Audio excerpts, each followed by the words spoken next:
The most expensive bows in the world trace back to one man.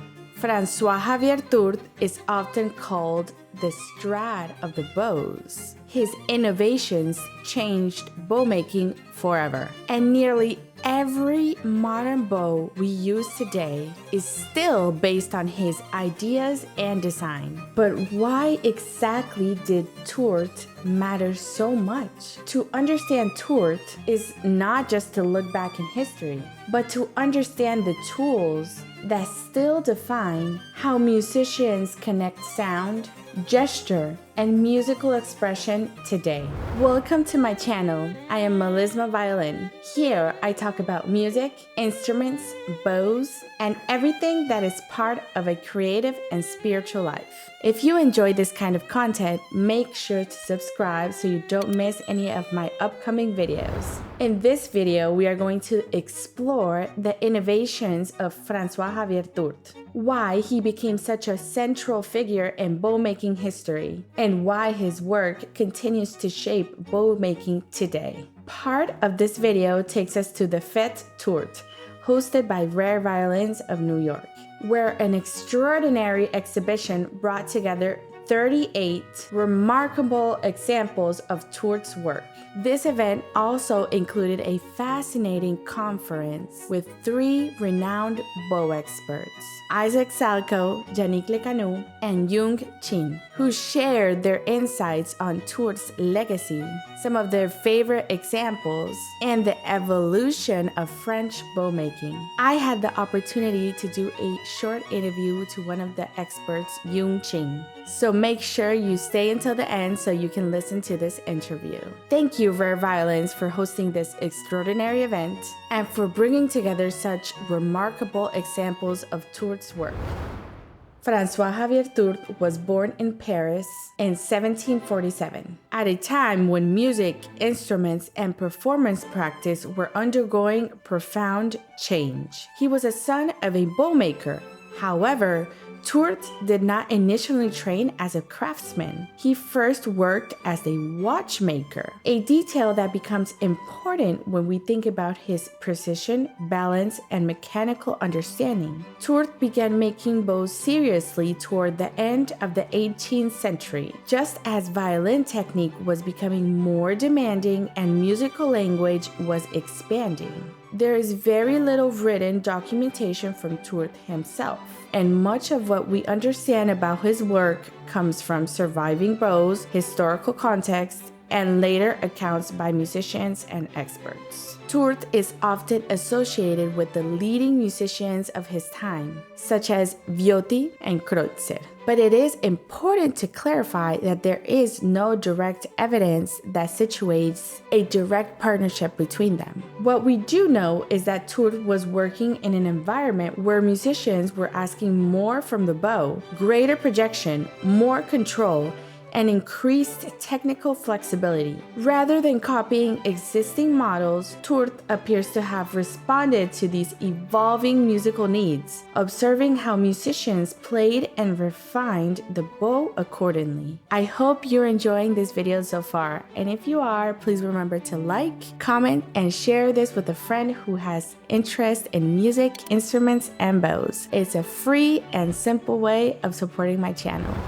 To fully understand why Tourte's work was so transformative, we need to take a step back and look to the history of violin itself. The violin, as we know it today, emerged in the 16th century Cremona, where makers such as Andrea Amati established a clear and recognizable model that gradually became consistent across Europe. I have a whole video regarding this subject in my channel, so you can check it out here in the link in the video or down in the description. The bow, however, followed a very different path. Early bows were rarely signed or clearly attributed, and there was no standardized design comparable to the one the violin had.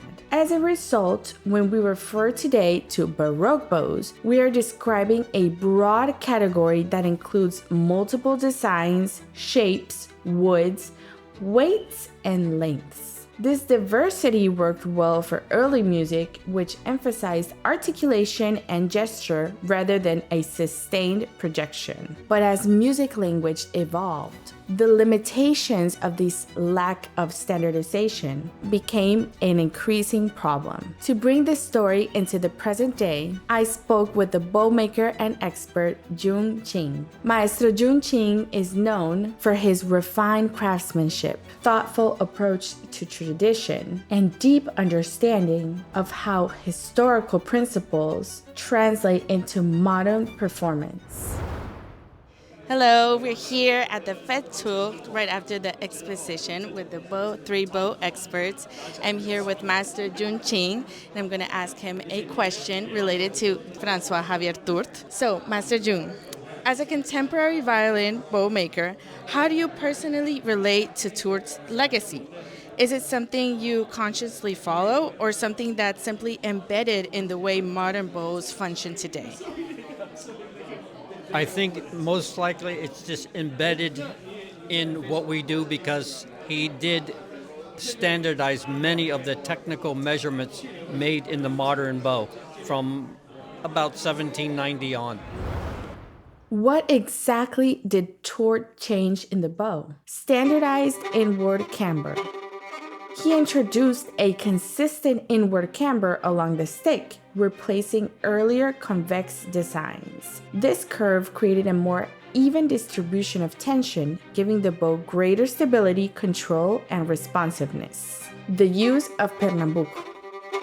He adopted Pernambuco as the standard wood for the stick because of its ideal balance of strength, density, and elasticity. Earlier bows were made from wood such as snakewood and other hardwoods, which were often heavier or less flexible. Refined frog and screw mechanism.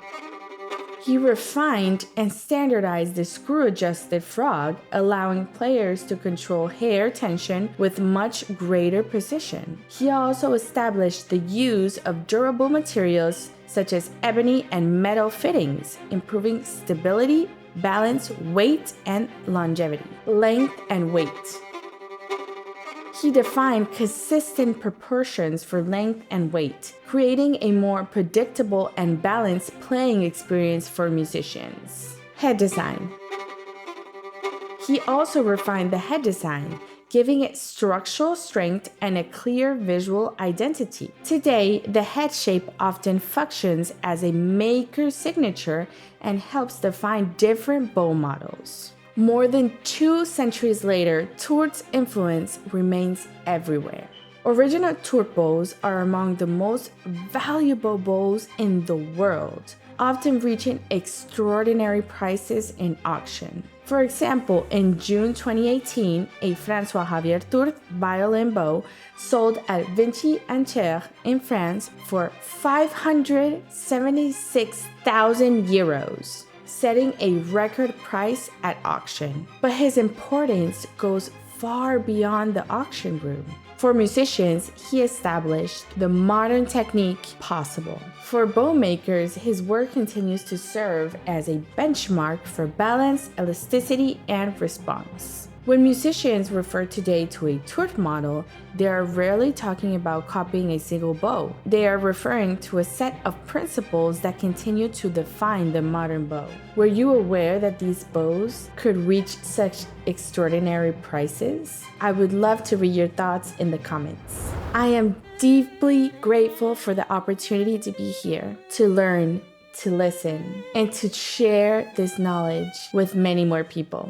Being able to explore this legacy and help making history a bit more accessible is something I truly value. If you enjoyed this video, I invite you to watch my previous video where I talk all about the Guarneri dynasty and its importance in violin making history. Thank you all for being here, and I'll see you in the next video. Bye!